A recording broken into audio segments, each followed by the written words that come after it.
The Brown family of Louisville, Kentucky is the picture of American royalty. They race thoroughbred horses, throw million-dollar charity galas, and wield the kind of political power that makes laws disappear. As the dynastic owners of Brown-Forman and the lords of the Jack Daniel's empire, they have spent generations washing their reputation in money. But peel back the gold leaf of this aristocracy, and you find a cathedral built on stolen property and erased humanity. The Browns didn't just inherit a fortune, they inherited a crime scene. Their empire relies on a recipe stolen from a slave, a history whitewashed for profit, and a modern business model that is physically consuming the lungs of their neighbors with a toxic fungus. This isn't just a story about whiskey. It is an autopsy of a bloodline that turned deception into a multi-billion-dollar asset. The stolen recipe and the true African inventor. The Browns are merely the current landlords of a rotting history. They bought a cursed inheritance that was already decaying long before they ever signed the check. The rot began in the limestone-rich hills of Lynchburg in the 1850s, long before the Browns signed the check. The true origin point of the world's best-selling whiskey is a relationship defined by the brutal power dynamics of the antebellum South. Jasper Jack Daniel was not the self-made genius that corporate marketing has spent a century selling to the public. In the mid-19th century, he was a runaway child, a scrappy, uneducated boy fleeing a broken home who found refuge on the farm of a Lutheran preacher and moonshiner named Dan Call. The official mythology claims that Call, a man of God, taught young Jack the secrets of distillation. But historical analysis reveals this to be a fabrication designed to make the narrative palatable to white consumers. Dan Call was a busy man who preached temperance on Sundays. He did not dirty his hands with the soot and mash of the still. The true architect of the flavor profile that would generate billions of dollars was a man owned by Call, an enslaved African named Nearest Green. Nearest Green was the master distiller in everything but title and freedom. He possessed a specialized knowledge that was alien to the Scotch-Irish tradition of the region. He utilized a filtration technique known technically as the Lincoln County process, which involves dripping fresh, unaged whiskey, known as White Dog, through 10 feet of tightly packed sugar maple charcoal.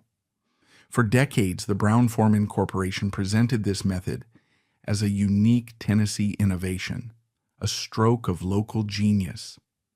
Anthropological analysis, however, identifies this as a derivative of West African purification rituals.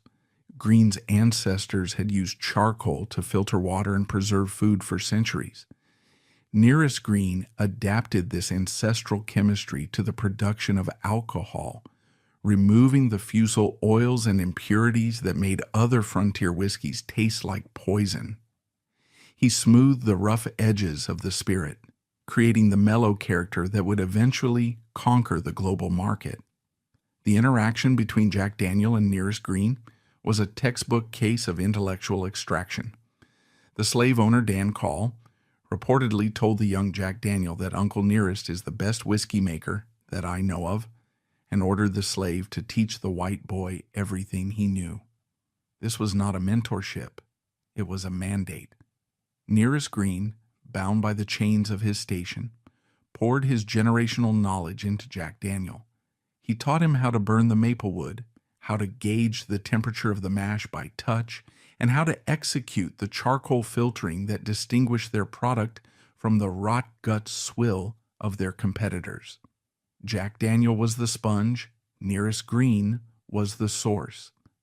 The boy absorbed the technique that would make him a legend, while the man who invented it remained invisible, his contribution viewed as just another form of manual labor to be exploited. When the American Civil War ended and emancipation arrived in 1865, the legal chains were broken, but the economic hierarchy remained rigid. Jack Daniel, leveraging his whiteness and his accumulated capital, founded a registered distillery in 1866. He essentially incorporated the intellectual property of Nearest Green. While it is true that Jack hired Green as his first head distiller, making Green technically the first African-American master distiller on record, the ownership of the legacy was never shared. The name on the barrel was Jack Daniels. The face of the brand became the eccentric, short-statured man in the frock coat. The narrative was crafted around Jack's discovery, while Green faded into the background, a silent employee in a factory built on his own genius. This initial theft of credit is the original sin of the brand. It established a pattern of erasure that the Brown family would later inherit and aggressively maintain.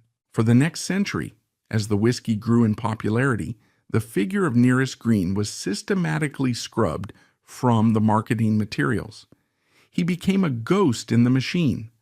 The Brown-Forman dynasty, which would later acquire the brand, understood that in the segregated America of the 20th century, one could not sell a premium whiskey by admitting it was the invention of a former slave. They needed a white hero for the white South, so they buried Nearest Green in the archives, turning a flesh and blood chemical engineer into a non-entity, ensuring that the royalties of his invention flowed exclusively into the pockets of white men. The injustice of this era was not merely reputational, it was financial theft on a grand scale. The wealth generated by the Lincoln County process built mansions, funded political campaigns, and established the Brown dynasty in Louisville. Meanwhile, the descendants of Nearest Green remained in the working class, their inheritance stolen by the pen strokes of historians and marketers. Jack Daniel built his empire on a lie, projecting the image of the rugged individualist while standing on the shoulders of a man he owned, or at least a man whose labor was owned by the system Jack profited from. But history has a way of festering when it is buried improperly.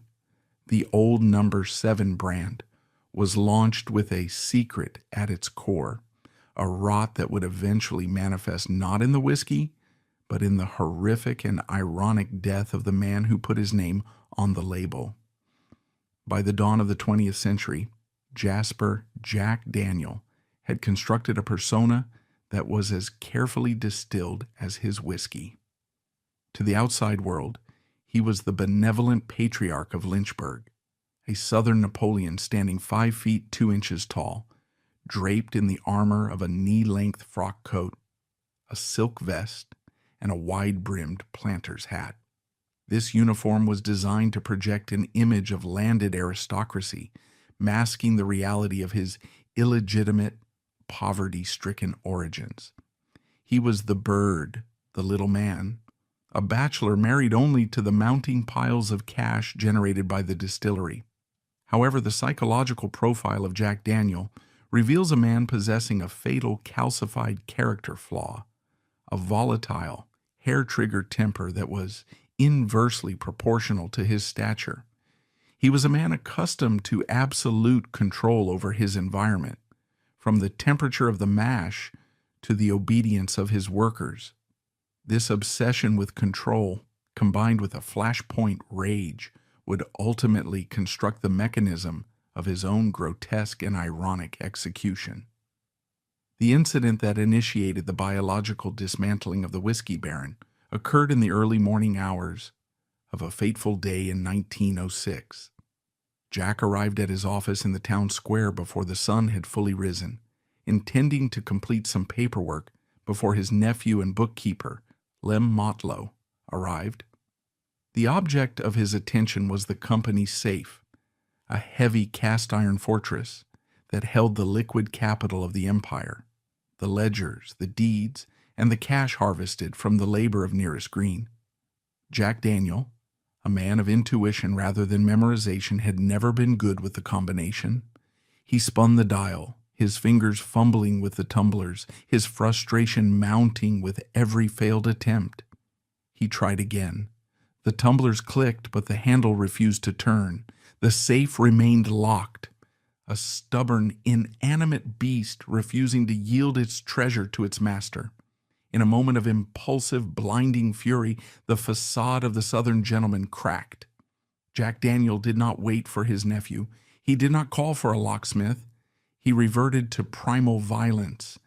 He drew back his left foot, shod in a fashionably stiff boot, and delivered a vicious, full-force kick to the solid steel face of the safe. The physics of the impact were unforgiving. The iron did not yield, but the biological structures of Jack's foot did. The force of the blow shattered the bones of his big toe, snapping the phalange and driving the splintered bone fragments into the surrounding soft tissue. The skin broke inside the boot, creating a ragged, open wound. In the modern era, this would be a minor injury treated with antibiotics and a cast. In the pre-antibiotic world of rural Tennessee in 1906, Jack Daniel had just signed his own death warrant. The immediate aftermath was pain, but the long-term consequence was biological warfare. The dirt from his boot, or perhaps the rust from the safe, introduced a cocktail of pathogens into his bloodstream. The wound did not heal, it festered. Jack, stubborn and dismissive of physical weakness, ignored the injury initially, limping through his duties while the bacteria colonized his flesh.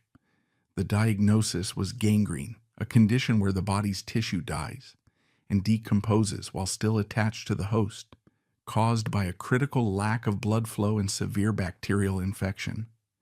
The necrosis began in the toe, turning the skin from red to purple and finally to a dead charcoal black.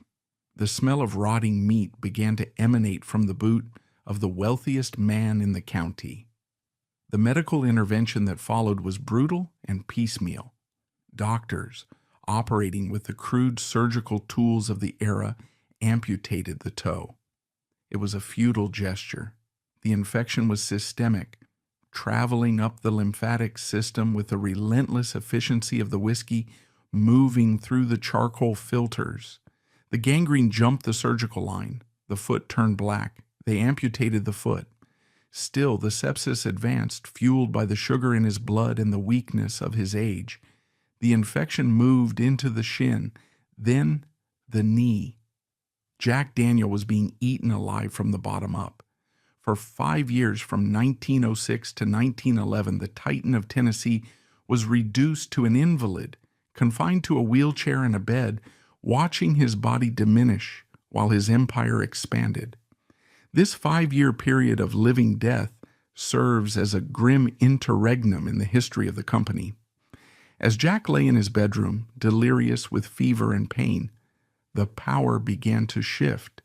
He had no children. His legacy was purely financial. He transferred the control of the distillery to his favorite nephew, Lem Motlow. This was a critical moment of evolution for the brand. Motlow was not a distiller. He was a shark. He possessed a ruthlessness that exceeded even Jack's. While his uncle rotted in the master bedroom, Motlow began to streamline the operation, aggressive in his expansion and calculating in his management. He understood that the Jack Daniel persona was a marketing asset that needed to be preserved even as the man himself disintegrated. Motlow managed the decline of the founder with cold efficiency, ensuring that the transfer of assets was legally watertight before the sepsis finally reached the vital organs. The suffering of Jack Daniel was absolute. Medical accounts from the era describe a man in constant, excruciating agony. The gangrene caused phantom limb pain where the foot used to be, combined with the burning sensation of the blood poisoning coursing through his veins. He became a prisoner in his own mansion, a diminishing figure reeking of disinfectant and decay. The irony was palpable to everyone in Lynchburg. The man who had built a fortune locking away his wealth was killed because he couldn't access it fast enough. The safe had won. It stood in the office, untouched and unopened, a silent iron tombstone that had outlasted its owner. On October 10, 1911, the struggle finally ended. Jack Daniel died of complications from the blood poisoning. The official cause of death was listed as sepsis.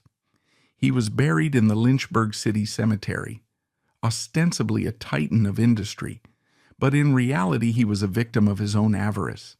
He left behind a massive fortune, a booming distillery, and a vacuum of power that would soon be filled by the Motlows and eventually the Brown family. But the legacy of his death left a permanent stain on the psychology of the company. It reinforced a dark lesson. Emotion is a liability, and greed, if not managed with cold calculation, is a lethal pathogen. The death of Jack Daniel marked the end of the founder era and the beginning of the corporate mythology. With the creator dead and the true inventor long since pushed into the shadows, the path was clear for the brand to be completely reinvented. The messy human reality of the 19th century, the slavery, the anger, the gangrene, was about to be scrubbed clean. The safe that killed him became a tourist attraction, a quirky anecdote told to visitors, stripped of its horrific medical context. The stage was set for the entry of the Brown family, a dynasty from Louisville that would eventually acquire the label and execute the most successful whitewashing campaign in the history of American advertising. They would take the bottles, strip away the blood and the pus, and sell the world a pristine golden lie, building a multi-billion-dollar cathedral on top of a grave filled with secrets. With the rotting corpse of Jack Daniel safely interred in the Lynchburg Cemetery, the reins of the empire fell into the hands of his nephew, Lem Motlow. If Jack Daniel was the flamboyant showman of the brand, Lem Motlow was its ruthless enforcer. Motlow was a man carved from the hard limestone of Tennessee, possessing a litigious nature and a survival instinct that bordered on the predatory. He did not inherit a stable kingdom. He inherited a target. The forces of the temperance movement were gathering strength across the South, threatening to strangle the whiskey industry in its crib. Motlow spent the next 40 years fighting a war on two fronts: a legal war against the government to keep the stills running, and a narrative war to solidify the mythology of his uncle. Under his stewardship, the erasure of the black contribution to the whiskey became institutionalized. The sons and grandsons of Nearest Green were still working at the distillery, hauling grain, rolling barrels, and tending the fires, but they were viewed merely as labor, not as the custodians of the legacy. Motlow solidified the story that Jack was the sole genius, a narrative that was easier to sell in the Jim Crow South than the complex reality of a shared creation. The true test of the dynasty arrived in 1920 with the enactment of federal prohibition. For 13 years, the fires under the stills in Lynchburg went cold. The scent of sour mash that had permeated the valley for half a century evaporated. To the forensic historian, this period of silence should have killed the brand. Most regional distilleries withered and died during the dry years. Their equipment rusted, and their yeast strains lost. But Lem Motlow played a long game. He converted the operation into a mule and horse breeding farm, keeping the land and the capital intact. He maintained the Jack Daniel name in the local consciousness through relentless litigation and political maneuvering in the Tennessee state legislature. He treated the brand not as a liquid, but as a sleeping asset, a dormant virus waiting for the right conditions to reemerge. When Prohibition was finally repealed, Motlow was the first out of the gate, restarting production in 1938, years before his competitors could mobilize. He marketed the return of Jack Daniel's not just as a whiskey, but as a restoration of Southern heritage. The scarcity of the product during the war years only fueled the mystique.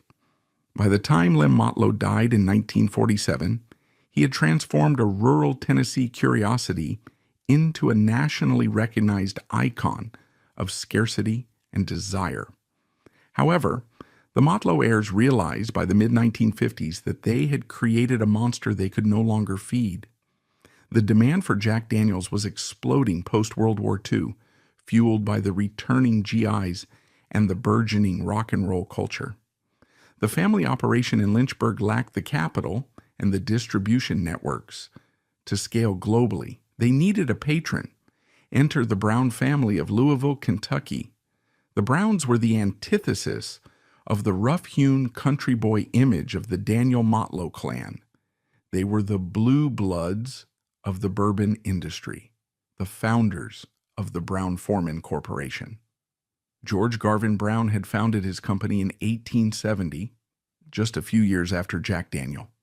But he had built it on the principles of corporate structure, pharmaceutical-grade quality control, and aggressive acquisition. The Browns were aristocrats who lived in mansions, raced thoroughbreds, and moved in the highest circles of political power. They viewed Jack Daniels not as a family heirloom, but as an undervalued asset with infinite growth potential. In 1956, the Brown family swooped in.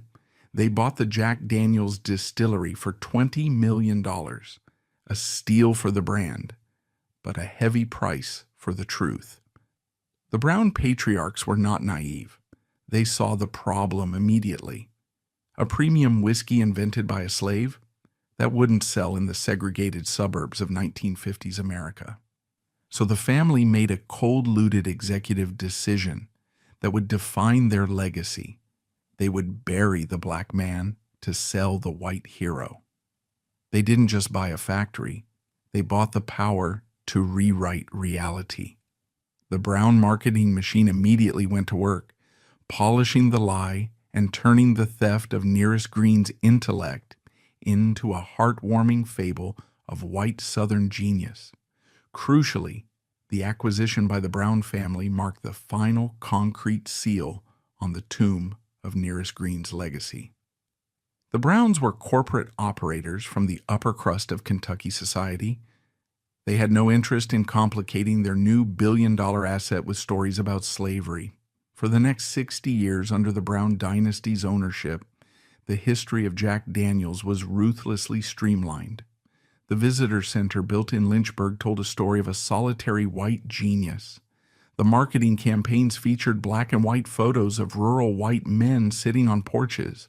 The contribution of the African-American master distiller was not just forgotten, it was actively omitted from the corporate canon. The Brown family grew fabulously wealthy on this fiction.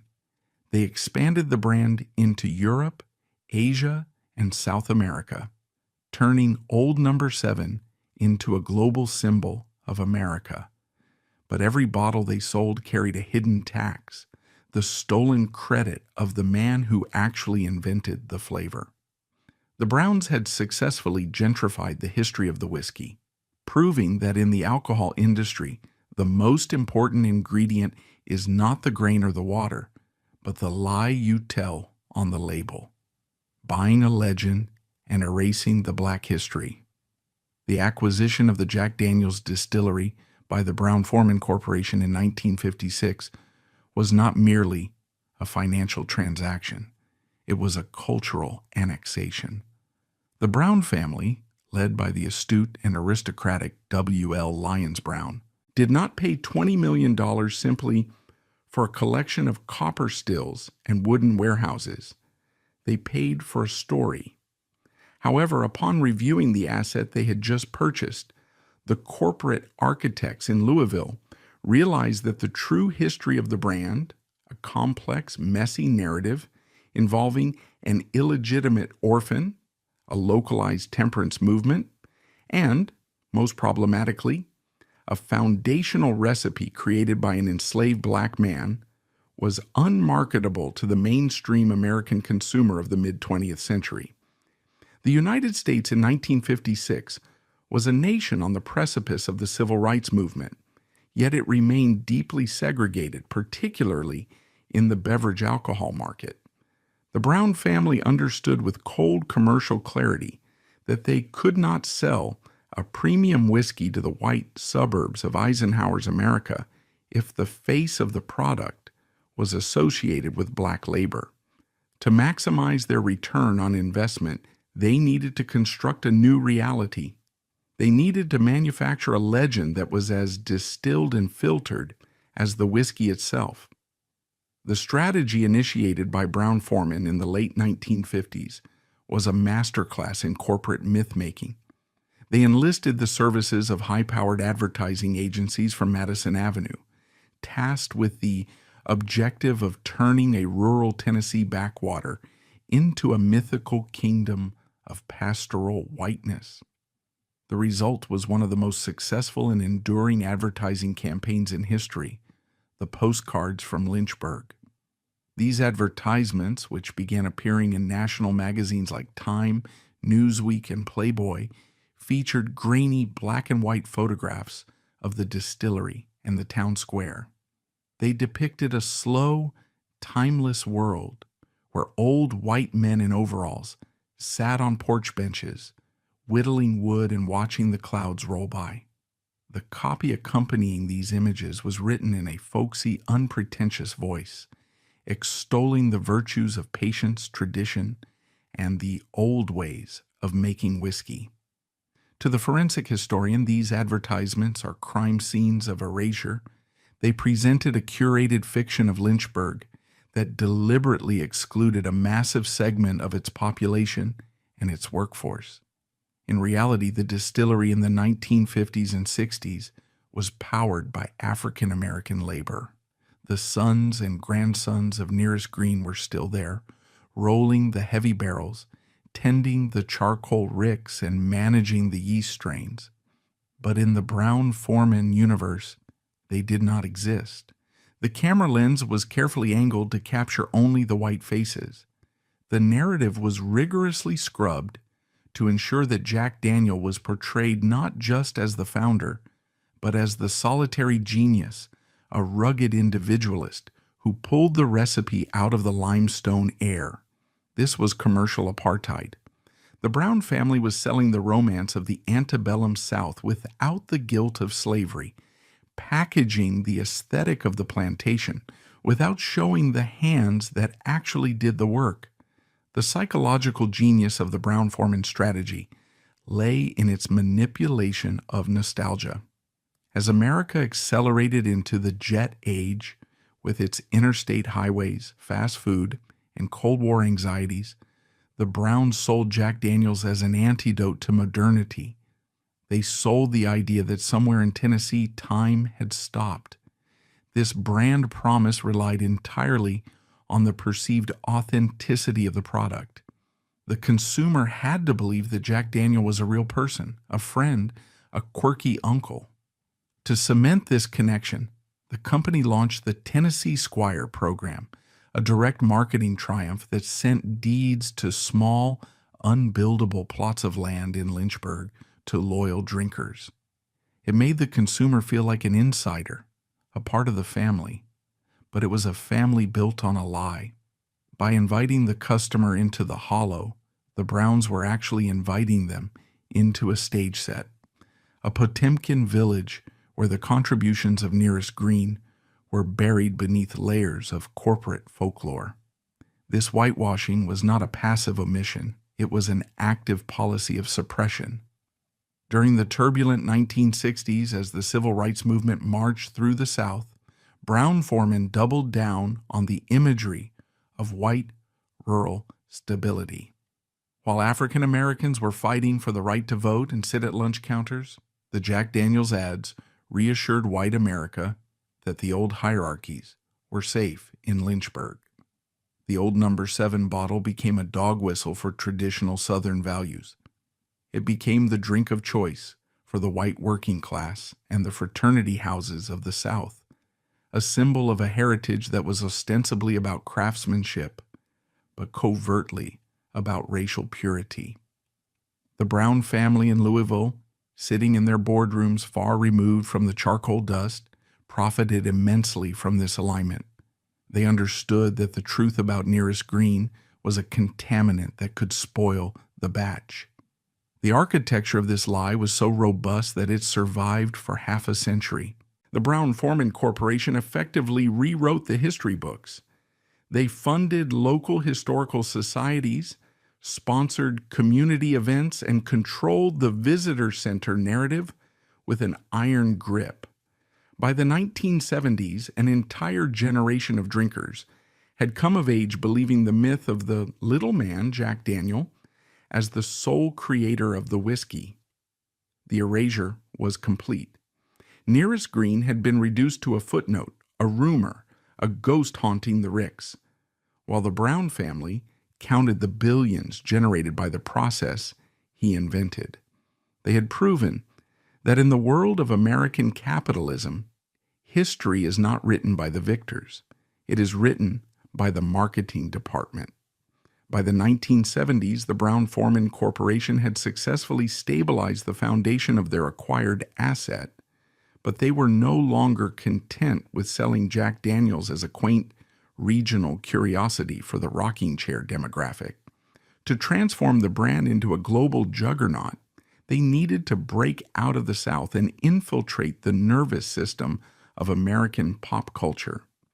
The marketing architects in Louisville identified a potent psychological vector, the allure of the outlaw. They realized that the old number, 7 bottle, with its funereal black label and square shoulders, possessed a stark, menacing aesthetic that appealed to the darker instincts of the consumer. It looked less like a beverage and more like a propellant. The Brown family, conservative aristocrats who lived in the manicured tranquility of Kentucky horse country, began to tacitly encourage a marketing strategy that positioned their product as the fuel for rebellion, excess, and self-destruction. The patient zero of this cultural contagion was not a hired spokesman, but the chairman of the board himself, Frank Sinatra. In a stroke of luck that no amount of corporate budget could purchase, Sinatra adopted Jack Daniels as his signature drink, famously referring to it on stage as the nectar of the gods. For the Brown family, this was the moment the brand transcended commerce and entered the realm of iconography. Sinatra did not just drink the whiskey, he wore it as an accessory to his masculinity. He carried a glass of Jack on stage like a scepter. When he died in 1998, he was buried with a flask of Jack Daniels tucked into his suit pocket, a grimly poetic final endorsement that linked the brand eternally with the cool, unrepentant lifestyle of the Rat Pack. Brown-Forman capitalized on this connection with ruthless efficiency, introducing high-end Sinatra Select bottlings and allowing the association to drift down from the penthouse of the crooner to the gutter of the rock star. As the cultural tide shifted from the smooth jazz of the 50s to the distorted aggression of the 70s and 80s, the Jack Daniels bottle found a new home on top of Marshall amplifiers and in the hands of the world's most self-destructive musicians. This was the era of the rock and roll highball. Led Zeppelin, the Rolling Stones, and later, Slash of Guns N' Roses, were rarely photographed without the square bottle. To the cultural observer, this was a phenomenon of branding osmosis. The Brown-Forman Corporation did not have to pay these artists. The bottle had become a semiotic shortcut for danger. If you were holding a Jack Daniels bottle, you were signaling that you were volatile, that you lived on the edge, and that you might not survive the night. The Brown family watched from their boardroom as their product became the unofficial sponsor of hotel room trashings and backstage overdoses. They monetized the live fast, die young ethos, harvesting billions of dollars from a demographic that was literally drinking itself to death to emulate its idols. This era marked the perfection of the Brown-Forman soft power strategy. While the public face of the brand was gritty, chaotic, and soaked in the sweat of the mosh pit, the private face of the ownership was one of extreme, calculated privilege. The billions generated by the cult of the Black Label flowed upstream to Louisville, funding a lifestyle of dynastic opacity. The Brown family members became major players in the thoroughbred racing industry, patrons of the arts, and heavyweights in political fundraising. There was a grotesque disconnect between the product and the profit. The whiskey was destroying livers in dive bars and fueling domestic disputes in trailer parks, but the dividends were buying dressage horses and seats on museum boards. They had successfully insulated themselves from the social consequences of their product. They were the drug dealers who lived in the gated community, far removed from the desperate corners where their product was consumed. Forensically, this period represents the absolute nadir of the nearest green legacy. As the brand grew louder, the truth grew quieter. The sheer volume of the rock and roll narrative drowned out any remaining whispers of the slave origins. How could a consumer care about a 19th century slave when they were focused on the mythology of Keith Richards? The cultural noise was a deliberate distraction. Brown-Forman continued to push the frontier independence narrative, creating a closed loop of white mythology. The irony was bitter. The very music that propelled the brand, rock and roll, was rooted in African American blues. Yet the whiskey that fueled it denied its own African roots. The Brown family presided over a double theft.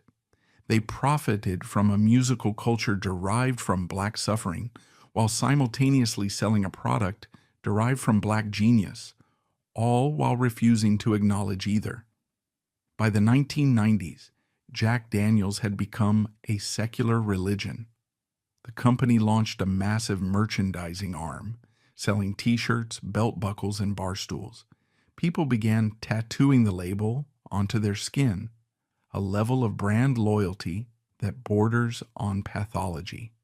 The Brown family had achieved the ultimate capitalist victory. They had convinced the consumer to pay for the privilege of being a walking billboard. But beneath the roar of the crowd and the clinking of the glasses, a biological clock was ticking. The curse of the blood money, which had claimed Jack Daniel through infection, was beginning to manifest in the Brown dynasty itself.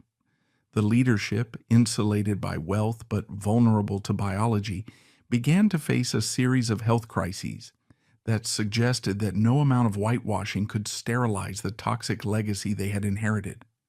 The patriarchs were about to find out that while they could control the narrative, they could not control the cells in their own bodies. By the turn of the millennium, the Brown-Forman Corporation had achieved a level of dominance that bordered on the imperial. Under the stewardship of Owsley Brown II, the great-grandson of the founder and the undisputed patriarch of the modern era, the company had transformed from a respectable Kentucky distiller into one of the top 10 spirits companies on the planet. Owsley Brown II was the architect of globalization. He was a man of immense charm and ruthless strategic vision, a philanthropist who reshaped the skyline of Louisville and sat on the boards of the most prestigious arts institutions in America. To the outside observer, he appeared to be the perfect embodiment of the American dream, a titan of industry who had successfully navigated the treacherous waters of the global market to secure a dynasty that seemed destined to last forever. But the forensic file of the Brown family reveals that while they could conquer markets, they could not conquer biology.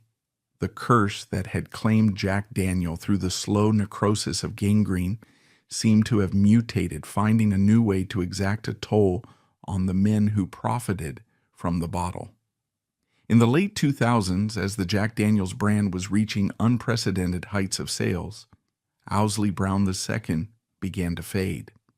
The patriarch, who had spent his life surrounded by the finest doctors money could buy and living in the sterile luxury of the upper class, was struck down not by a corporate rival, but by his own failing physiology. In September 2011, Owsley Brown II died at the age of 69. The official cause was listed as complications from a brief illness, often a euphemism in high society obituaries for the ravages of systemic disease, specifically pneumonia and underlying frailty that some forensic observers link to the immense stress of maintaining a global empire built on a toxic product. His death sent a shockwave through the dynasty. It was a stark reminder that the billions of dollars generated by the old number 7 label could buy influence, silence, and history, but they could not buy a single extra second of life. The man who had presided over the golden age of the whitewash, who had ensured that the name nearest green remained buried while the prophet soared, was lowered into the ground in Cave Hill Cemetery, leaving behind a family that was richer than God but terrifyingly mortal. The death of Owsley Brown II marked a distinct psychological turning point for the dynasty. It created a vacuum of authority, just as the information age was beginning to erode the carefully constructed walls of their secrecy. For decades, the family had relied on the centralized control of information to maintain the myth of Jack Daniel. But the internet does not respect corporate narratives.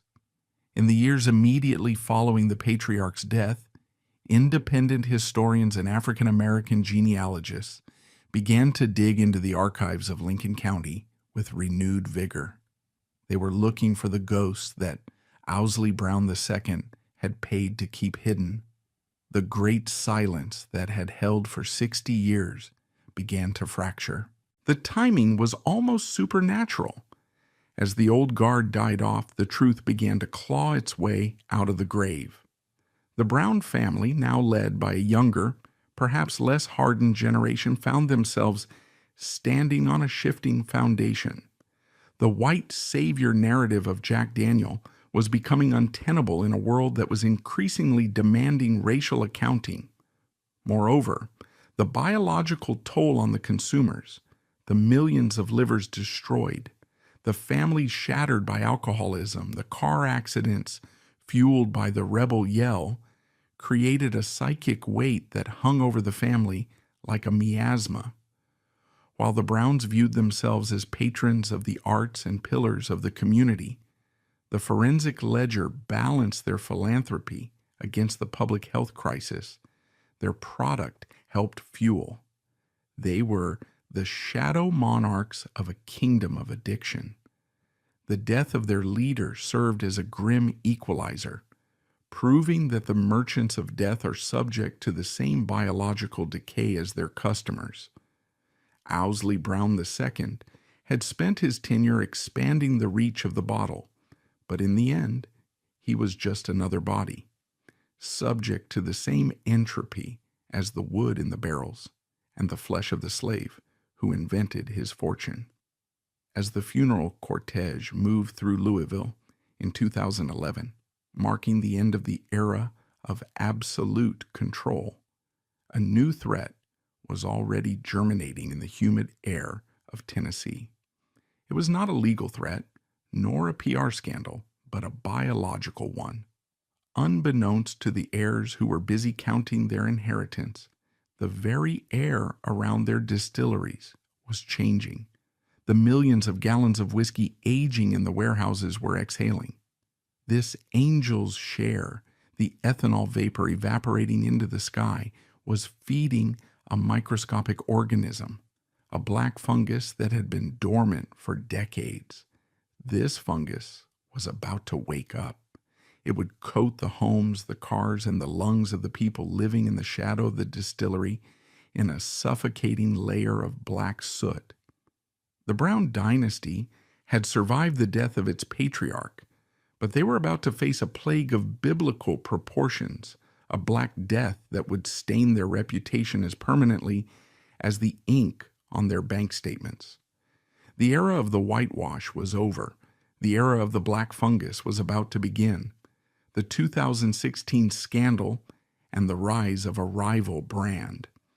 In the early summer of 2016, the corporate atmosphere inside the Brown-Forman headquarters in Louisville, Kentucky, was one of imperial confidence. The executives, the marketing architects, and the heirs of the Brown dynasty were in the final stages of orchestrating what was intended to be the crowning achievement of their tenure, the 150th anniversary of the Jack Daniel's distillery. This was not designed to be a mere birthday celebration. It was engineered as a global coronation, a year-long festival of heritage marketing that would reinforce the brand's dominance as the premier spirit of the American South. The narrative for this jubilee was set in stone, printed on millions of glossy brochures and etched into the scripts of the tour guides in Lynchburg. It was the same hermetically sealed myth that the family had been selling since 1956. The tale of Jasper Jack Daniel, the scrappy, solitary genius who pulled the secret of whiskey making out of the limestone air, aided only by the benevolent mentorship of a white Lutheran preacher named Dan Call. It was a perfect story, polished by decades of advertising spend, a pristine fable of white Southern ingenuity that had been accepted as gospel by the drinking public. But just as the commemorative bottles were being boxed and the champagne chilled, a forensic anomaly occurred that no amount of PR budget could suppress. The history that the Brown family had spent 60 years burying did not just resurface. It exploded on the front page of the newspaper of record, turning their celebration into an indictment. On June 25, 2016, the New York Times published an investigative article by Clay Risson titled, "Jack Daniel's Embraces a Hidden Ingredient, Help from a Slave." To the casual reader scrolling through their morning news, the headline might have appeared to be an interesting historical footnote, a piece of trivia about the antebellum South. But to the board of directors at Brown-Forman, it was a forensic catastrophe. The article did not merely suggest a minor correction to the corporate timeline. It dismantled the foundational mythology of the entire company. Risson, acting on tips from local historians and the quiet, guilt-ridden admissions of the distillery's own archivists who could no longer reconcile the corporate script with the documents in their vaults, laid bare the truth that had been whispered in the hollows of Lynchburg for generations. He reported with devastating clarity that Dan Call, the supposed mentor and hero of the brand's origin story, had never taught Jack Daniel anything about distillation.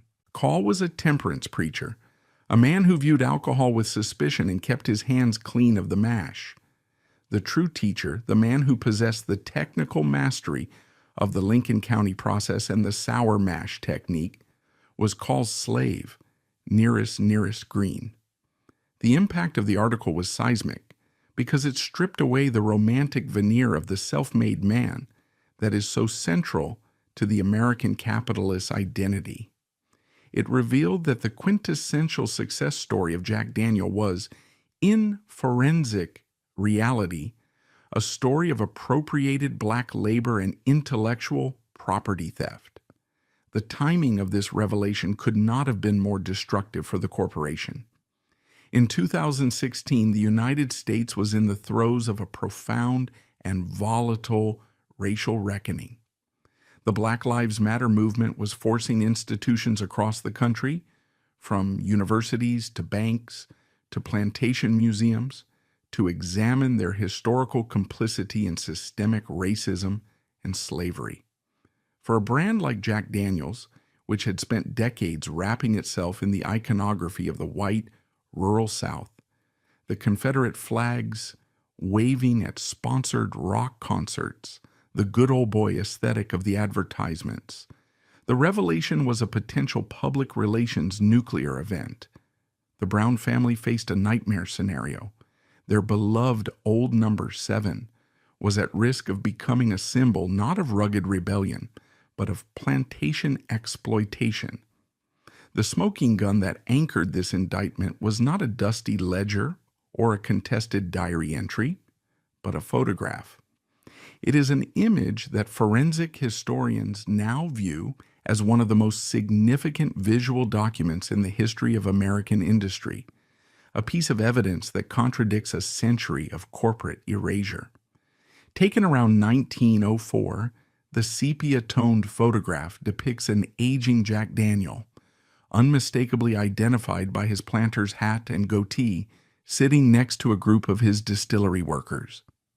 What makes the image radical, and what makes it a piece of incontrovertible forensic evidence, is the composition and the body language of the subjects. In the Jim Crow South of 1904, the racial hierarchy was rigid, absolute, and violently enforced. Black men did not sit next to white men in photographs. They stood in the back, they sat on the floor, or they were excluded entirely. Yet in this image, sitting immediately to the right of Jack Daniel, occupying a position of equality and prominence, is a black man. Forensic analysis of the photo identifies this man not as a servant or a janitor, but as George Green, the son of Nearest Green. His posture is relaxed, his shoulders touching those of the white men around him. He is not wearing the rags of a laborer, but respectable clothing, a vest and a hat that mirror the status of the proprietor. Jack Daniel, the wealthy baron, does not look away from him. He sits comfortably in his presence, acknowledging him as a peer in the craft. This visual data contradicted 60 years of Brown-Forman marketing. It proved that the Green family were not peripheral figures or casual employees. They were central to the operation. They were part of the inner circle. The photograph served as a visual confession that the erasure of the Green family was a modern invention, a lie constructed by the corporate owners in the 20th century, not a reality of the 19th. Jack Daniel himself, for all his personal flaws, had acknowledged the Greens. It was his corporate successors, the Motlows and the Browns, who had erased them to make the brand palatable to a segregated America. The publication of the story forced the Brown-Forman Corporation into a state of paralyzed crisis. The denial strategy, the great silence, that Patriarch Owsley Brown II had maintained for decades, was no longer viable in the age of the internet. The article went viral, shared millions of times across social media platforms, sparking a firestorm of commentary. The public reaction was a mixture of shock, betrayal, and cynical validation. Consumers who had fiercely defended the brand's authenticity, who had bought into the postcards from Lynchburg narrative, suddenly realized they had been drinking a fabrication. The question on social media shifted from how does it taste to who actually made it. The Dan Call story, once the bedrock of the visitor center tour, evaporated overnight.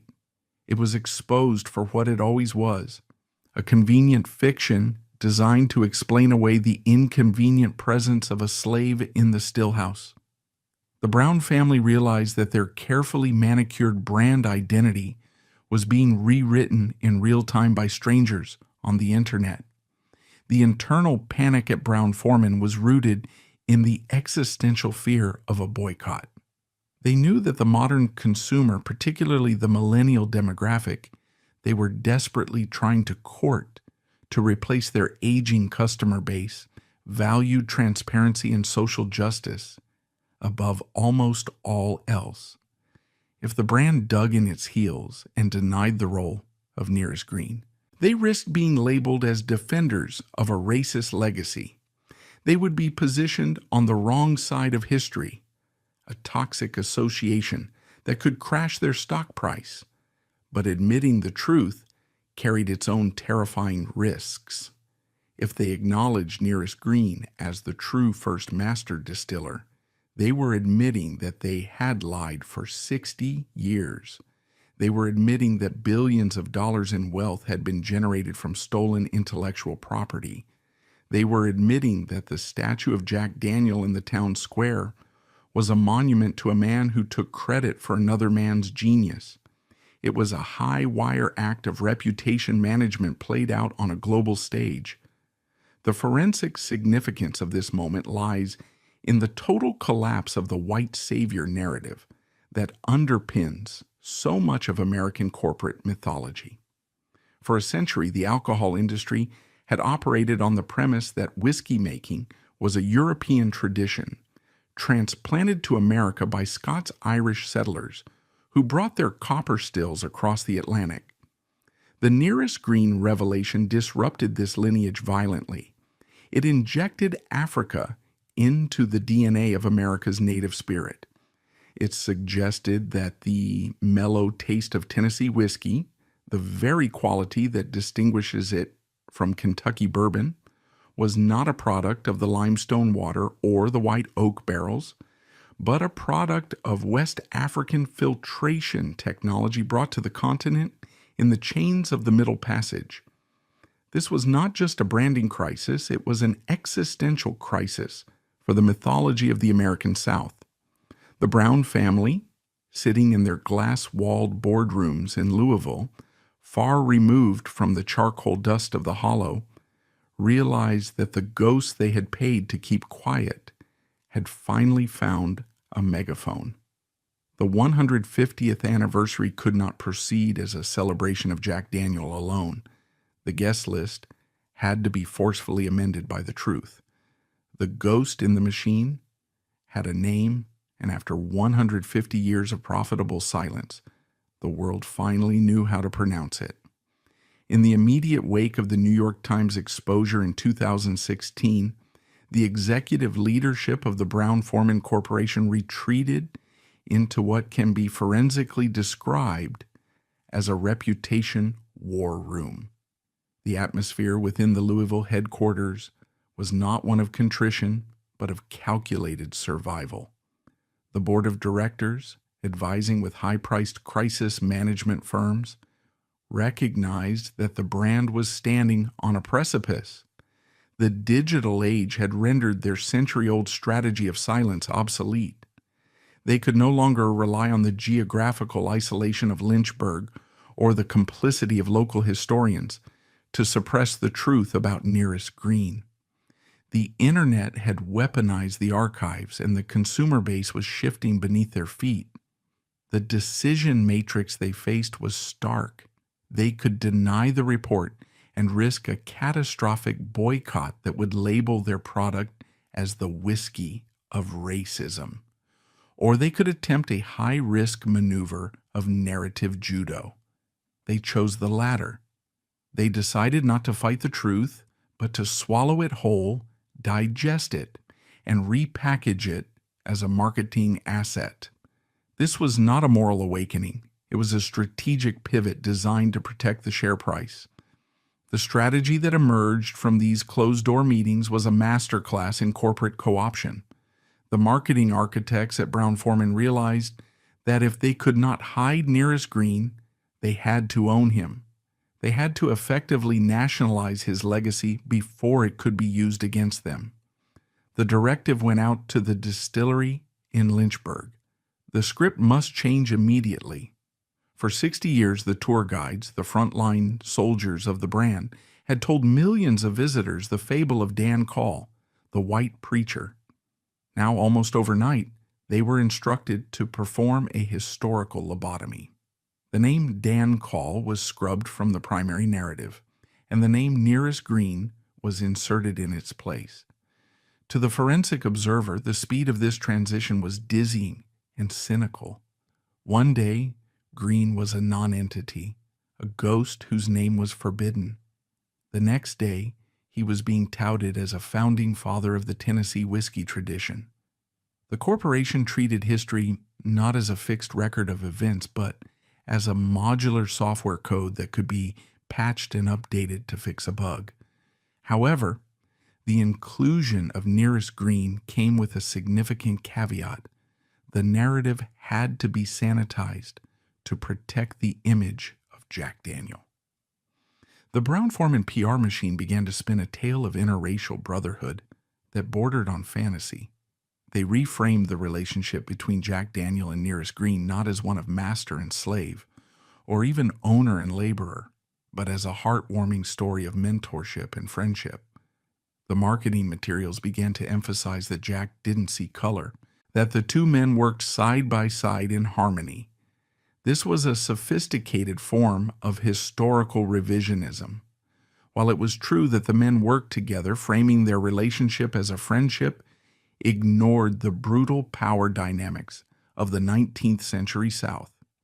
It glossed over the fact that Green was enslaved property when the relationship began, and that even after emancipation, he was an employee in a system rigidly defined by Jim Crow laws. By selling the friendship angle, Brown-Forman was attempting to absolve the brand of the stain of slavery. They were selling a version of the South that white liberals could feel good about drinking, a fantasy world where the whiskey washed away the sins of the past. The implementation of this pivot required a physical overhaul of the brand's holy sites. The Visitor Center in Lynchburg, which serves as a cathedral to the brand, was updated. New exhibits were commissioned. Plaques were engraved. The timeline on the wall was repainted. But to the forensic critic, these changes felt less like an apology and more like a defensive fortification. The company began to sponsor events celebrating African American contributions to whiskey, a move that critics viewed as reputation laundering. They were using the very man they had erased for a century as a shield against accusations of racism. By embracing Green, they effectively inoculated themselves against the New York Times article. When journalists asked about the controversy, the executives could now point to the new plaques and say, "We are proud of our shared history." They had successfully transformed a liability into a diversity and inclusion case study. The financial cynicism of this pivot cannot be overstated. Brown-Forman realized that the story of Nearest Green, if handled correctly, opened up a massive new demographic. For decades, Jack Daniels had been the drink of the white working class and the rock and roll elite. By integrating a black protagonist into the origin story, they could legitimately market the brand to African American consumers who might have previously viewed the Confederate flag-waving aesthetic of the brand with suspicion. The Green pivot was, in stark economic terms, a market expansion strategy disguised as social justice. They were monetizing the man twice. First, Jack Daniel monetized his labor in the 1860s to build the fortune, and now 150 years later, the Brown family was monetizing his biography to save the fortune. It was a closed loop of exploitation where the subject of the theft was used to bail out the thief. Crucially, while the tour scripts changed and the press releases glowed with praise for Green, the economic structure of the relationship remained unchanged. The Brown family did not transfer equity to the descendants of Nearest Green. They did not rename the distillery. They did not offer a percentage of the royalties from the Lincoln County process to the family that invented it. The reparations offered were purely symbolic: statues, plaques, and mentions in tours. The billions of dollars in dividends continued to flow exclusively to the Brown family in Louisville. The Green family descendants, many of whom still lived in the area, received recognition, but they did not receive the compound interest of the century of wealth stolen from their ancestor. The pivot was an aesthetic renovation, not a structural one. It was the equivalent of putting a fresh coat of paint on a house with a rotten foundation. The 150th anniversary celebration in 2016 went ahead as planned, but with a bizarre schizophrenic tone. The brand celebrated its heritage while simultaneously apologizing for how that heritage had been presented. The executives walked a tightrope, trying to appease the new woke marketplace without alienating their traditional conservative base who preferred the old Southern gentleman myth. They managed this by keeping the focus on the product. "It's about the whiskey," they claimed, using the liquid as a distraction from the labor. But for those paying attention, the cracks in the barrel were visible. The calculated nature of the pivot revealed the corporation's true priority: survival. They had proven that they were willing to rewrite their own Bible if it meant keeping the congregation. As the dust settled on the PR crisis of 2016, Brown-Forman believed they had successfully navigated the storm. They had co-opted the ghost. They had turned Nearest Green into a mascot for their own benevolence. They believed they controlled the narrative again, but they had miscalculated one critical variable. They assumed that the story of Nearest Green ended with their acknowledgement of it. They did not anticipate that an outsider, a force they could not control, bribe, or hire, would descend upon Lynchburg, not to take a tour, but to take back the legacy. The corporate pivot had bought them time, but it had also awakened a sleeping giant. The story was no longer theirs to tell alone, and a new player was about to enter the game, one who understood that the only way to truly honor a stolen legacy is to build a new empire on top of it. In the chaotic aftermath of the 2016 disclosures, the Brown-Forman Corporation believed they had successfully contained the fallout. By rewriting their tour scripts and installing commemorative plaques, they had applied a corporate tourniquet to the bleeding wound of their history. They assumed that the story of Nearest Green would now settle comfortably into the background, a quirky historical footnote that they could trot out during Black History Month to demonstrate their progressive bona fides. But they had made a fatal miscalculation. They assumed that the only people interested in this story were journalists and historians, people who deal in words, not capital. They did not anticipate the arrival of Fawn Weaver. Fawn Weaver was a forensic anomaly in the insular world of American whiskey. She was not a distiller, she was not a descendant of a bourbon dynasty, and she was not beholden to the old boys club of Kentucky and Tennessee. She was an African-American author and investor from the West Coast who read the New York Times article, not as a piece of trivia, but as a dossier of a cold case. While the executives in Louisville were busy congratulating themselves on their diversity pivot, Weaver booked a flight to Lynchburg. She did not come to take the tour. She came to audit the crime scene. She embedded herself in the local community, bypassing the corporate gatekeepers and going directly to the descendants of Nearest Green. What she found was a trove of oral history and documentation that the Brown-Forman archivists had either ignored or suppressed for decades. She realized that the relationship between Jack Daniel and Nearest Green was not just a mentorship, it was the foundational partnership of American whiskey, one that had been systematically erased to serve the commercial interests of white ownership. The turning point in this forensic narrative occurred when Weaver identified the physical ground zero of the Jack Daniels legend, the original Dan Call Farm. This was the actual site where the stillhouse stood, where the water flowed from the limestone spring, and where Nearest Green taught the young Jack Daniel how to filter the spirit through sugar maple charcoal. In a staggering oversight that reveals the depth of their arrogance, the Brown-Forman Corporation, a company worth billions, did not own this land. They had allowed the birthplace of their own brand to sit in private hands, likely because owning it would require acknowledging the history embedded in its soil.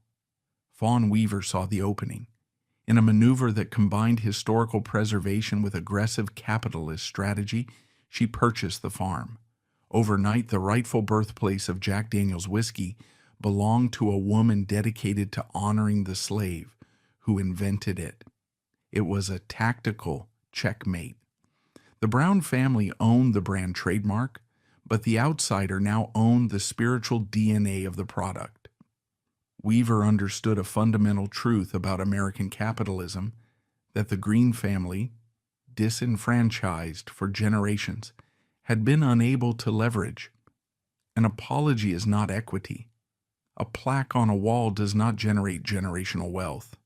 If she wanted to truly honor Nearest Green, she could not just write a book about him. She had to build a competitor. She had to prove that the name Uncle Nearest could stand on a shelf next to Jack Daniels and beat it on quality, price, and prestige. This was not a vanity project. It was an act of economic warfare. She gathered the descendants of Nearest Green, the great-grandchildren who had been relegated to the background of the Jack Daniels story, and offered them something the Brown family never had: ownership, executive titles, and a stake in the legacy. In 2017, the Uncle Nearest Premium Whiskey brand was launched. To the forensic observer, this was the moment the monopoly of the narrative finally shattered. For 150 years, if you wanted the taste of Lincoln County whiskey, you had to pay the Jack Daniels toll. Now, there was an alternative. The launch was meteoric. Uncle Nearest became the fastest-growing independent American whiskey brand in history. This success was not driven by charity or white guilt. It was driven by the product. By reviving the original 19th century techniques that Green had perfected, techniques that the modern industrialized Jack Daniels distillery had streamlined for mass production, Weaver brought a product to market that critics argued tasted more like Jack than Jack did. She had forensically reconstructed the original spirit, bypassing the century of corporate dilution. The reaction from Brown-Forman was a study in paralyzed awkwardness. The agent of this modern plague is a fungus known scientifically as Bodonia compniacensis, or more colloquially, whiskey fungus. This is not a common mildew or the mold one finds on stale bread. It is a biological anomaly, an extremophile that has evolved to thrive in environments that would kill other organisms. Discovered originally in the 1870s near the cognac distilleries of France, hence the name compniacensis. This fungus has a unique metabolic reliance. It feeds on airborne alcohol.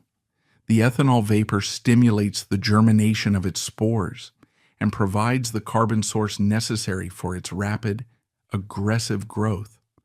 Without the ethanol, the fungus remains dormant and invisible.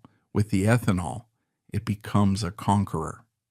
In the ecosystem of Lincoln County, the Brown-Forman Corporation has essentially created a massive, open-air petri dish. They have provided an unlimited food source for the fungus, allowing it to mutate from a biological curiosity into an invasive species that covers everything it touches in a thick, velvety black crust.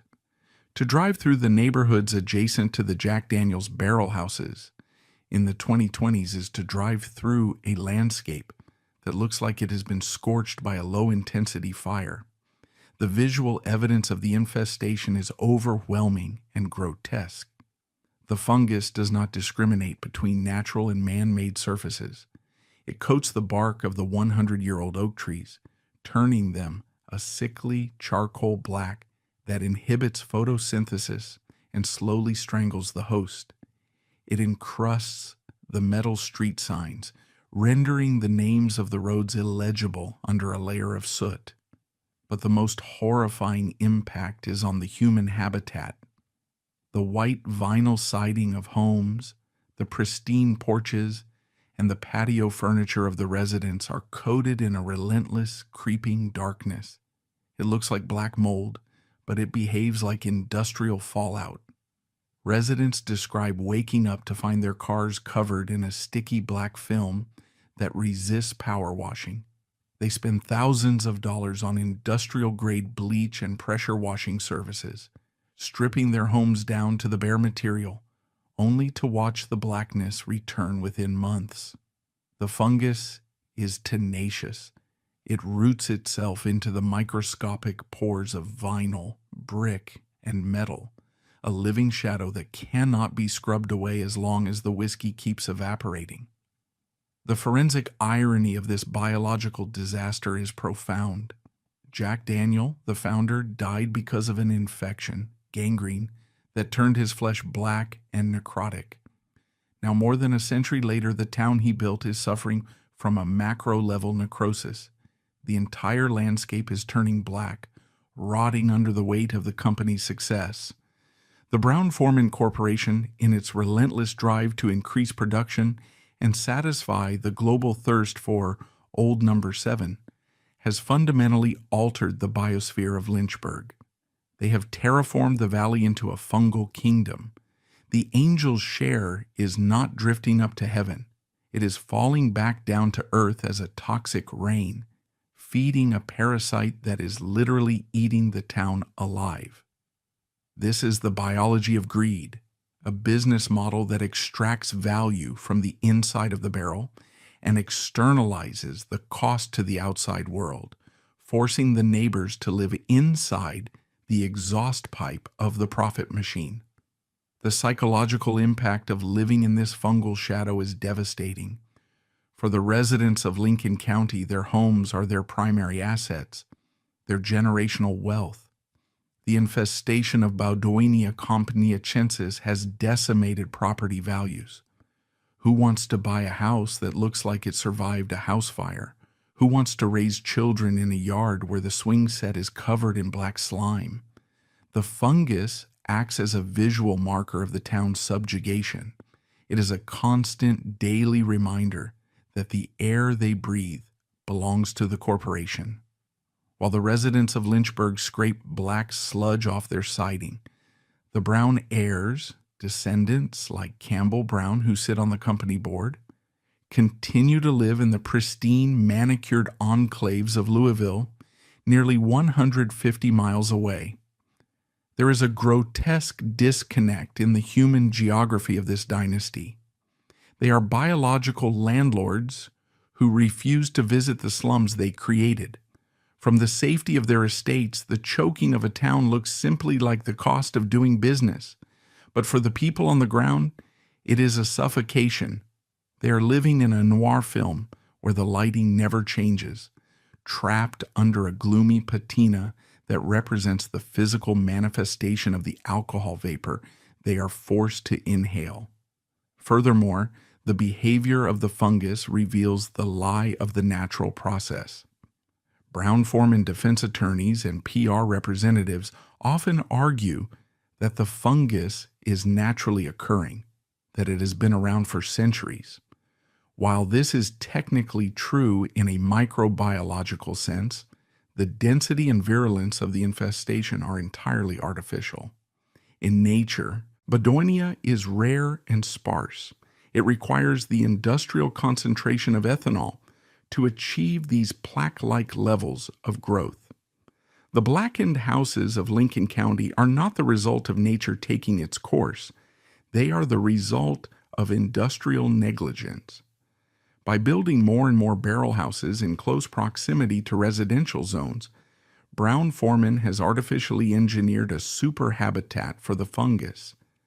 They have disrupted the microbial balance of the region. The fungus is a biological footprint of the distillery's expansion, a living graph that tracks the rise in production. Every time the company announces a new record in sales, the residents know that the black crust on their siding is about to get thicker. This is the hidden cost of the charcoal mellowing process and the long aging in oak barrels. The very attributes that make the whiskey expensive, the time, the evaporation, the concentration of flavor, are the same attributes that are poisoning the environment. The smoothness of Jack Daniel's is purchased at the expense of the air quality of Tennessee. The angel's share is a euphemism for atmospheric dumping. In the 2020s, as the climate crisis makes us more aware of invisible emissions, the Jack Daniel's barrel houses stand as monuments to an older, dirtier form of capitalism, where the factory owner owns the sky and the neighbors are expected to be grateful for the soot. The fungus is not just a nuisance, it is biological evidence. It is the fingerprint of the distillery left on every surface in the county, proving that the company's waste product is pervasive, invasive, and uncontrollable. As the fungus spread, consuming fences, roofs, and lungs, the residents of Lincoln County began to realize that the company would not stop on its own. The good neighbor policy that Jack Daniel preached in the 19th century had been replaced by a corporate policy of aggressive denial. The Brown family was not going to slow down production. In fact, they were planning to double it. They were proposing new barrel houses, new sources of vapor, new food for the fungus. The town was facing a tipping point. They could either accept their fate as the inhabitants of a blackened fungal colony, or they could fight back. And the fight would not begin in the streets. It would begin in the courtroom, led by a woman who looked at the black crust on her wedding venue and decided that the angel's share had taken enough from the living. The flashpoint for the modern insurrection against the Brown-Forman Corporation did not occur in a laboratory or a legislative chamber, but at a wedding venue. The Manor House, a historic 19th century mansion located in Lincoln County, was designed to be a vision of Southern elegance, a place of white columns, manicured lawns, and bridal joy. However, by the early 2020s, the owner of the property, a local businesswoman named Christy Long, found herself fighting a losing battle against an unrelenting biological tide. Every week, she and her staff were forced to engage in a Sisyphean cleaning ritual, blasting the exterior of the mansion with high-pressure industrial bleach solutions to strip away the encroaching black crust of Bodonia compniacensis. The fungus was consuming her livelihood. It coated the white vinyl of the marquee tents, turned the stone pathways into slippery hazards, and encrusted the branches of the ancient trees that framed the property. For long, the angel's share was not a poetic abstraction. It was a physical contaminant that was destroying her business model. Couples did not want to get married in a venue that looked like it was recovering from a chimney fire. In January 2023, Christy Long did what the town of Lynchburg had been too afraid to do for a century.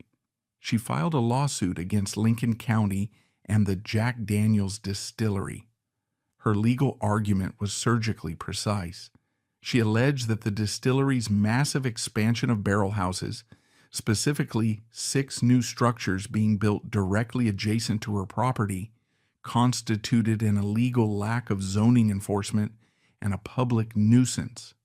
She argued that the resulting infestation constituted chemical trespassing, framing the blackened landscape not as a natural phenomenon, but as undeniable evidence of corporate negligence. This lawsuit pierced the veil of the company-town dynamic. For generations, the residents had been conditioned to accept the black mold as the price of admission for the jobs and tax revenue the distillery provided.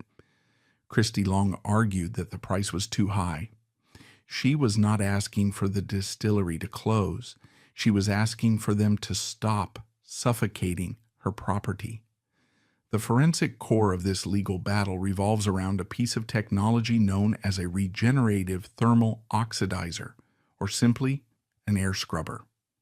This technology is standard in many industries that emit volatile organic compounds.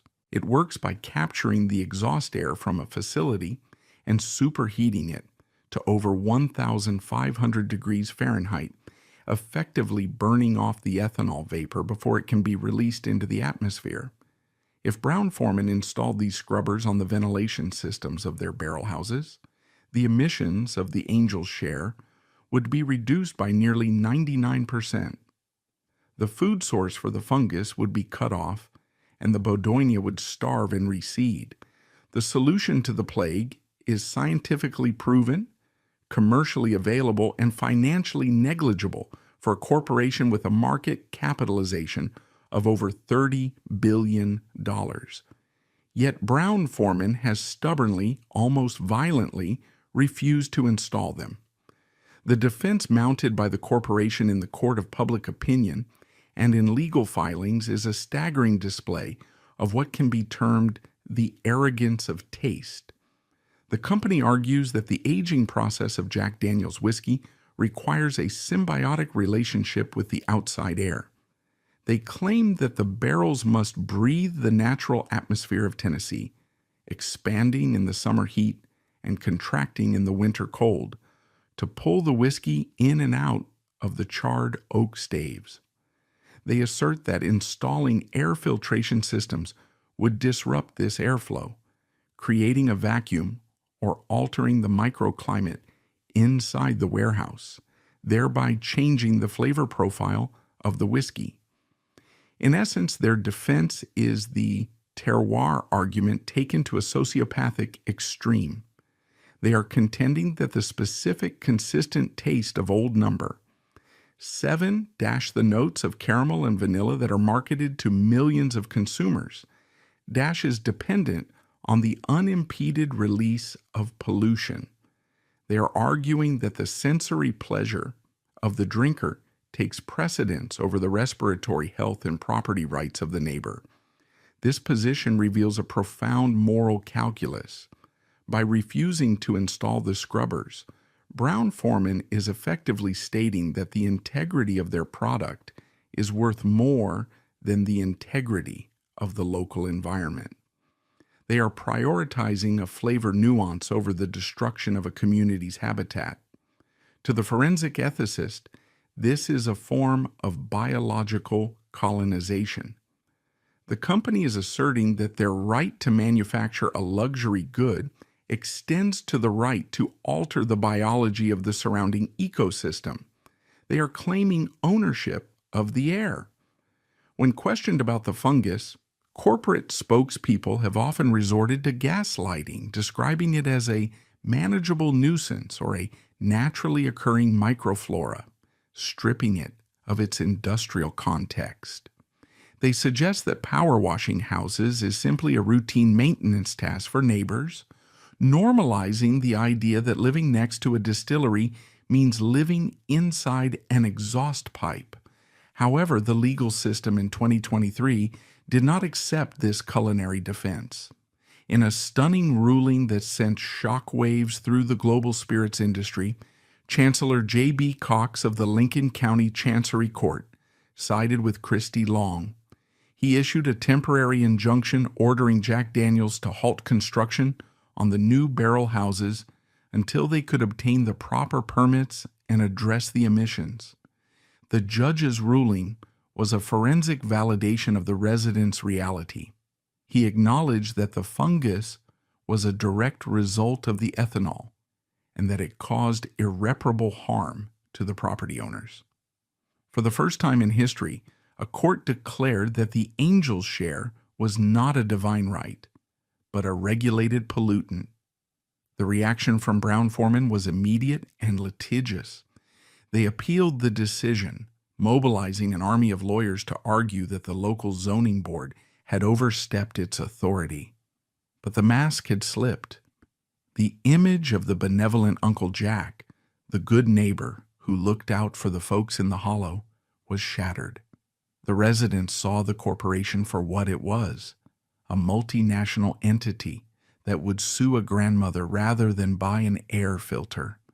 The lawsuit galvanized the community.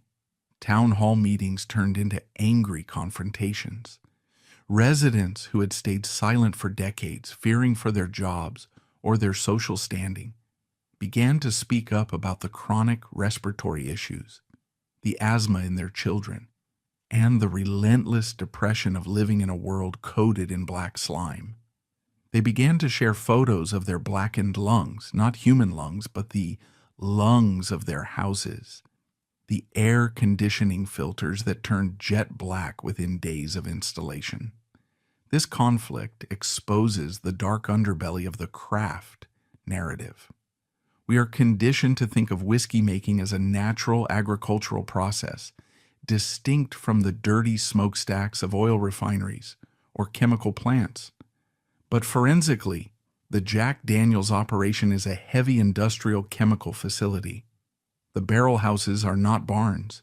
They are storage tanks for hazardous materials. The refusal to filter the air is not about tradition. It is about margin, preservation, and control. If Brown-Forman admitted that they needed scrubbers, they would be admitting that their process was toxic. They would be opening themselves up to liability for every blackened house in the county, potentially costing them billions in remediation. So they clung to the flavored defense, wrapping their negligence in the flag of craftsmanship. They argued that saving the town would ruin the whiskey, a false dichotomy designed to make the residents feel guilty for endangering the local economy. The situation in Lincoln County in the mid-2020s represents a modern enclosure movement. The corporation has enclosed the atmosphere, privatizing the profits of the evaporation while socializing the costs of the cleanup. Christy Long's wedding venue stands as ground zero for this battle. It is a symbol of the collision between the old world of community rights and the new world of corporate impunity. The black fungus creeping up the white columns of her manor is not just a mold. It is a biological graffiti tag left by the Brown family. It says, "We were here. We took what we wanted, and we left you with the mess." The arrogance of taste asserts that the palate of a stranger in a bar in New York or London is more important than the property value of a family in Tennessee. It is the ultimate expression of the commodity fetishism that defines the Brown-Forman dynasty. The product is sacred, and the people who live in its shadow are merely collateral damage in the quest for the perfect sip. As we close the forensic file on the Brown-Forman dynasty and the empire of Jack Daniels, we are confronted with a chilling visual symmetry that spans across a century of American capitalism. In 1911, Jasper Jack Daniel sat in a wheelchair in his Victorian mansion staring down at his foot. It was black, it was rotting. The gangrene, born of his own impulsive greed and rage, was consuming the flesh of the founder, turning the creator into a decomposing vessel before he was even dead. Fast forward to the present day, to the year 2024. If one stands on the porch of the manor house in Lincoln County or drives through the neighborhoods adjacent to the distillery, the view is identical. The town is black. The town is rotting. The fungus Baudoinia compniacensis has coated the vinyl siding, the stop signs, and the living trees in a suffocating layer of necrosis. The curse of the Jack Daniels legacy is not a supernatural spell. It is a biological pattern. The empire that began with the necrosis of a single man's toe has metastasized into the necrosis of an entire ecosystem. The rot has scaled up. It has jumped from the individual body to the civic body, proving that the toxins generated by this dynasty are too potent to be contained within a single lifetime or a single bottle. The forensic profile of the Brown-Forman fortune, which today exceeds billions of dollars and supports a sprawling aristocracy of heirs in Louisville, reveals a business model defined not by production, but by extraction. This dynasty has sustained itself for 150 years through a trilogy of theft. The first theft was intellectual. In the 1860s, the operational software of the brand, the Lincoln County process, the charcoal mellowing, the very chemistry that makes the whiskey drinkable, was extracted from the mind and labor of Nearest Green. This was a theft of genius. The Brown family did not invent the product. They acquired the stolen goods. They built their initial capital on the foundation of uncompensated black expertise, effectively privatizing the intellectual property of a slave and selling it back to the world as white ingenuity. The second theft was cultural. For the latter half of the 20th century, the Brown family executed a theft of history. By erasing Nearest Green and fabricating the myth of the self-made Southern gentleman, they stole the truth. They commodified the aesthetics of the rural South, the porches, the whittling, the slow talk, while stripping away the uncomfortable reality of racial hierarchy. They sold a sanitized, whitewashed fantasy to the world, profiting from the lie that American whiskey was a solitary European triumph rather than a collaborative African-American creation. The third and final theft is biological.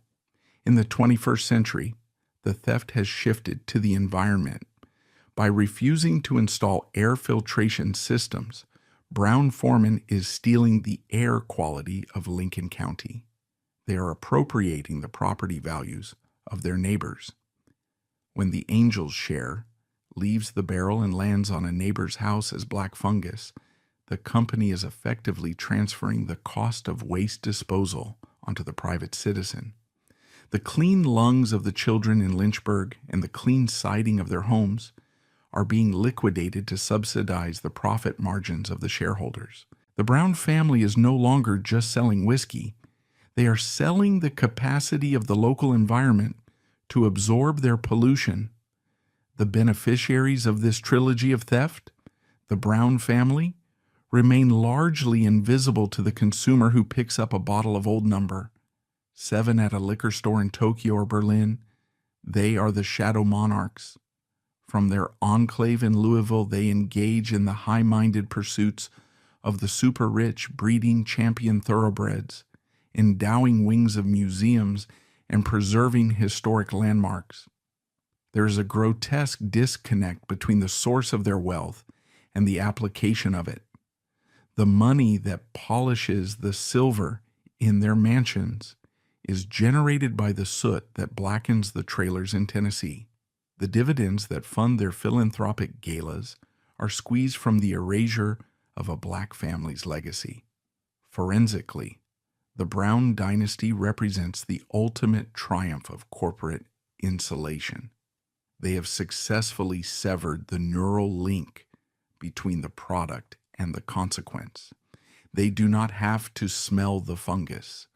They do not have to explain to a child why their ancestors erased a slave from the history books. They have hired armies of lawyers, PR consultants, and historians to manage these unpleasantries. When the New York Times exposed the Nearest Green story, they pivoted. When the fungus lawsuit hit, they appealed. Their primary skill is not distillation, it is mitigation. They are experts in managing the decay that their empire produces, ensuring that it never reaches the manicured lawns of their own estates.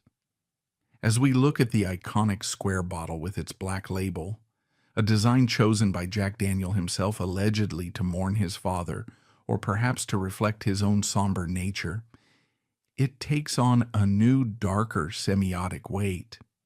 The black label is no longer just a graphic design choice. It is a warning label.